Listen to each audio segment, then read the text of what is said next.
Hello guys, क्या हाल है? कैसे हैं आप लोग? सब ठीक हैं? उम्मीद है आप लोग सब खैरियत से होंगे। आज के इस वीडियो लेक्चर में हम डिस्कस करने जा रहे हैं फ्लूइड मैकेनिक्स का टॉपिक, जिसका नाम हमारे पास है नेवियर स्टोक्स इक्वेशन। सबसे पहले हम लोग नेवियर स्टोक्स इक्वेशन को समझते हैं कि वो क्या है और क्यों इस्तेमाल की जाती है। यह हमारे पास है set of partial differential equation, ठीक है, based on the conservation law of mass momentum and energy, जो कि हमारे पास बनाई गई है, ड्राइव की गई है conservation law of mass momentum और एनर्जी के ऊपर। अच्छा, ये हमारे पास यूज़ क्यों होती है? इसका यूज़ हमारे पास सबसे पहला जो इसका इस्तेमाल है वो ये है, अंडरस्टैंड द फ्लूइड फ्लो। ये हमारे पास फ्लूइड के फ्लो को समझने के काम आती है कि फ्लो हमारे पास फ्लूइड किस तरीके से फ्लो कर रहा है। Designing of devices like turbines, pump, heat exchangers and engine. और हमारे पास नेवियर स्टोक्स की इक्वेशन जो है मुख्तलिफ डिवाइसेस की डिजाइनिंग के अंदर भी काम आती है, जिस तरीके से हो गया टर्बाइन, पंप, हीट एक्सचेंजर और इंजन। अच्छा, आगे आइए, predict aerodynamic forces of aircraft, missile and other vehicle. Aerodynamic forces जो हमारे पास एयरक्राफ्ट पे लग रही होती है, मिसाइल्स के ऊपर लग रही होती है, व्हीकल के ऊपर, कि भाई कितनी फोर्स लग रही है, क्या क्या इसके इफेक्ट आएंगे, कहाँ कहाँ पर इफेक्ट ज्यादा होगा इस फ्लूइड के फ्लो का। तो वो सारी की सारी चीजें हम लोग डिस्कस करते हैं नेवियर स्टोक्स इक्वेशन के अंदर। Understand blood flow in circulating system such as understanding treatment of cardiovascular disease। हमारे पास जहाँ पर भी सर्कुलेटिंग फ्लो हो रहा होगा, मतलब कि एक लूप के अंदर फ्लो हो रहा होगा, तो वहाँ पर भी हम लोग नेवियर स्टोक्स का इक्वेशन का यूज़ करेंगे ताकि हम लोग ट्रीटमेंट कर सकें कार्डियोवैस्कुलर डिजीज वगैरह की। सो ये थी हमारे पास नेवियर स्टोक्स इक्वेशन की कुछ बेसिक, जो कि नेवियर ने ड्राइव की थी फ्लूइड के फ्लो को समझने के लिए और मुख्तलिफ जगहों पर इस्तेमाल करने के लिए। So coming towards the first question of the Navier Stokes theorem. A coating experiment involves a flat photographic film that is being pulled up। एक कोटिंग एक्सपेरिमेंट के अंदर एक फ्लैट फोटोग्राफिक फिल्म है जो कि पुल्ड अप हो रही है from a processing bath with a steady velocity u। कितनी वेलोसिटी से? वेलोसिटी u की वेलोसिटी से एट एन एंगल थीटा के ऊपर। यहाँ पर आप देख सकते हैं ये एक आपके पास फोटोग्राफिक फिल्म है जो कि ऊपर पुल्ड की जा रही है वेलोसिटी u से। The film entrance a liquid layer, और वो जो फिल्म है वो किसके अंदर घेरी हुई है? वो एक लिक्विड लेयर के अंदर घेरी हुई है ऑफ कांस्टेंट थिकनेस डेल्टा। हमारे पास जो उसकी थिकनेस है वो क्या है? डेल्टा है उस फिल्म की। There is no net flow of the liquid. हमारे पास लिक्विड का कोई नेट फ्लो नहीं है, लिक्विड अपनी जगह पर स्टेशनरी है। Since as much is being pulled up by the film as is falling back by the gravity. ये ऊपर तो वो पिकअप की जा रही है, लेकिन ये नीचे से भी हमारे पास फॉलिंग बैक हो रही है ग्रेविटी की वजह से। Assume that the pressure in the surrounding is atmospheric. हमारे पास सराउंडिंग का प्रेशर क्या है? एटमॉस्फेरिक है everywhere, and the shearing stress on the free surface is negligible. Shearing stress को क्या कर दो? निग्लेजेबल कर दो। Use the Navier Stokes equation to determine the velocity profile. क्या मालूम करनी है आप लोगों को? वेलोसिटी प्रोफाइल मालूम करनी है। Note that q is equal to 0। अब q अगर मेरे पास फ्लो 0 हो जाएगा, फ्लो रेट 0 हो जाएगा, तो बताओ ऑब्टेन द थिकनेस। और दूसरी चीज मालूम करना है कि थिकनेस मालूम करके दे। तो दो चीजें, एक वेलोसिटी प्रोफाइल क्या होगी, इसकी वेलोसिटी प्रोफाइल मालूम करके दिखाओ, और दूसरा अगर q 0 होगा तो बताओ थिकनेस क्या होगी। सिंपल ये क्वेश्चन है। सो आइए इस क्वेश्चन के ऊपर जो मैंने सॉल्व किया हुआ है उसके ऊपर चलते हैं। नेवियर स्टोक्स इक्वेशंस हैं एक कार्टेशियन कोऑर्डिनेट के अंदर और ये साइलेंड्रिकल पोलर कोऑर्डिनेट्स के अंदर। सो ये आपको एग्जाम के अंदर प्रोवाइड की जाती है, इनको याद करने की बिल्कुल भी नीड नहीं होती, ठीक है। नेवियर स्टोक्स इक्वेशंस आपको एग्जाम में दी जाएंगी। अच्छा, आते हैं क्वेश्चन की तरफ। ये क्वेश्चन दिया हुआ था, यहाँ पर देख लें, फोटोग्राफिक फिल्म है, फोटोग्राफिक फिल्म के ऊपर लिक्विड कोटिंग है, फोटोग्राफिक फिल्म ऊपर मूव करी with the velocity u at the angle. किस एंगल से? एंगल थीटा हमारे पास है, और इसको हमारे पास नीचे ग्रेविटी भी पुल कर रही है जी। यहाँ पर हम लोगों ने एक्सिस ये ली हुई, आप लोग देख सकते हैं, ये आपके पास ये कोऑर्डिनेट्स आप लोगों ने कंसिडर किए हुए हैं। और प्रेशर क्या है? एटमॉस्फेरिक प्रेशर है। सो सबसे पहले तो इस डायग्राम को मैं एलोबरेट करता हूँ थोड़ा। ग्रेविटी नीचे है, ग्रेविटी दो कंपोनेंट आएंगे, ये वाई कंपोनेंट और ये मेरे पास एक्स कंपोनेंट। सही है, रिजल्टेंट बनाना तो आता है, इंटर में सिखाया जाता है ये। यहाँ पर जो एंगल होगा वही एंगल मेरे पास यहाँ पर होगा, ठीक है। क्यों? क्योंकि मैं जानता हूँ कि यहाँ पर ये एंगल पूरा 90 का है, मतलब अगर यहाँ 30 तो यहाँ मेरे पास क्या आएगा? यहाँ मेरे पास 60 आएगा, और ये 90 है। तो मैं जब इससे एक लाइन ड्रॉ करूंगा परपेंडिकुलर, तो यहाँ कितना एंगल आएगा? यहाँ भी 30 आएगा। सो ये बहुत एंगल्स मेरे पास इक्विवेलेंट है। सो ये एंगल वाली साइड मेरे पास क्या हो जाएगी? ये हो जाएगी जी कॉस थीटा, और एंगल के सामने वाली क्या हो जाएगी? जी साइन थीटा हो जाएगी। बात क्लियर हो गई? अब मैं यहाँ पर नेवियर स्टोक्स इक्वेशन मुझे कैसे पता चला कि एक्स एक्सिस में यूज करनी है?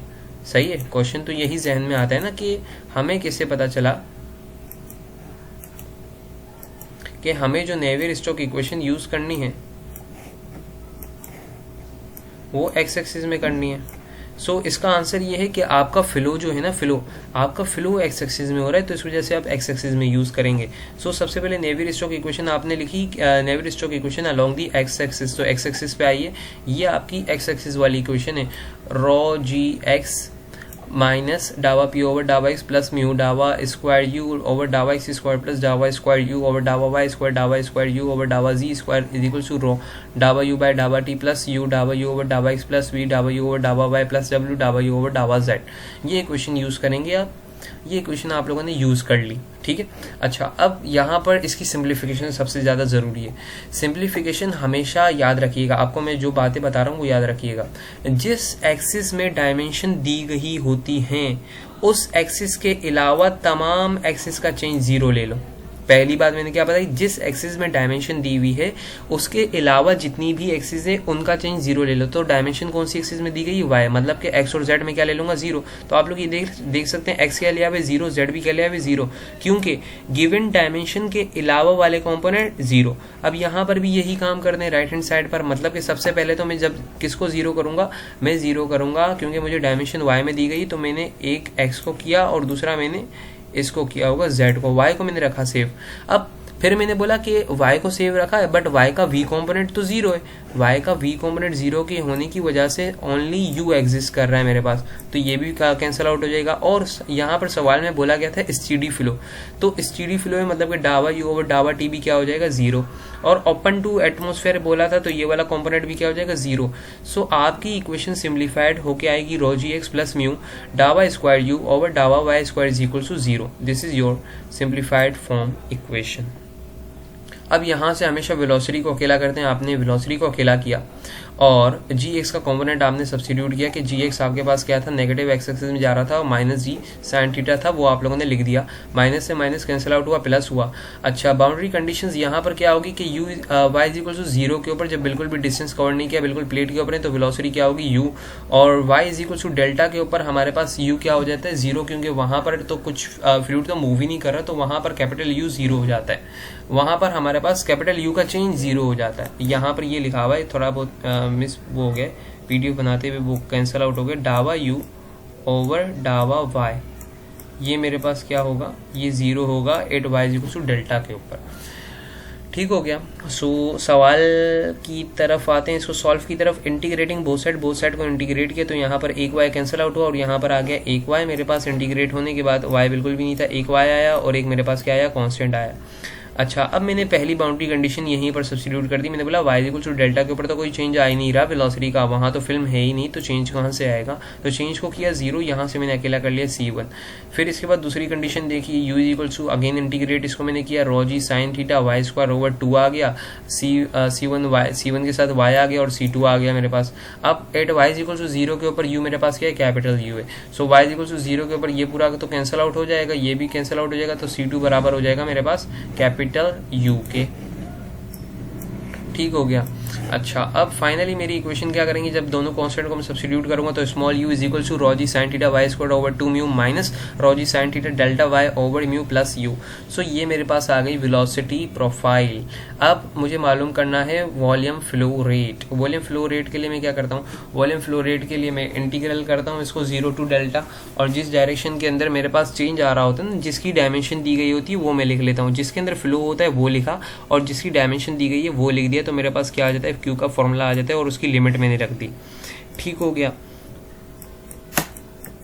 सो आगे हम लोग क्या करना है, इसकी पूरी वैल्यू सब्स्टिट्यूट की, मैंने इसको इंटीग्रेट करना है डी वाई के रिस्पेक्ट से, वाई क्यूब ओवर 6 हो जाएगा, वाई स्क्वायर ओवर 2 म्यू हो जाएगा plus u capital u y हो जाएगा। लिमिट्स इसके अंदर मैं सब्स्टिट्यूट करता हूँ तो ये हो जाएगा डेल्टा, ये भी हो जाएगा डेल्टा, ये भी हो जाएगा डेल्टा। सिंप्लीफिकेशन होने के बाद मेरा आंसर क्या आएगा, u delta minus rho g sine theta delta cube over 3। अब कह रहा था क्यू को 0 सब्स्टिट्यूट करके डेल्टा निकाल लो, तो क्यू को 0 सब्स्टिट्यूट किया, u delta minus rho g sine theta delta cube divided by 3। यहाँ से मैंने क्या अकेला कर लिया, यहाँ से मैंने डेल्टा को अकेला कर लिया। सो मेरा फाइनलाइज आंसर है अंडर रूट 3u ओवर रो जी साइन थीटा। सो यहाँ पर इस वीडियो के अंदर हम लोगों ने नेवियर स्टोक्स का कुछ कॉन्सेप्ट गेन किया कि नेवियर स्टोक्स इक्वेशन क्या होती है और क्यों इस्तेमाल की जाती है, और इसकी हम लोगों ने एक न्यूमेरिकल टाइप इसकी एप्लीकेशन देखी जहाँ पर हमारे पास एक फोटोग्राफी फिल्म थी जिसके ऊपर से हमारे पास एक लेयर पड़ी हुई थी, स्टेशनरी लेयर थी हमारे पास फ्लूइड की, और हम लोग उसको मूव करा रहे थे। तो उसकी वेलोसिटी प्रोफाइल क्या बनती और उसकी थिकनेस हमारे पास किस फॉर्म में आती वो हम लोगों ने कैलकुलेट करना सीख लिया। सो आज के वीडियो लेक्चर के अंदर इतना ही। अगर आपको कोई क्वेश्चन हो, कोई क्यूरी हो तो आप कमेंट सेक्शन के अंदर पूछ सकते हैं। Thank you.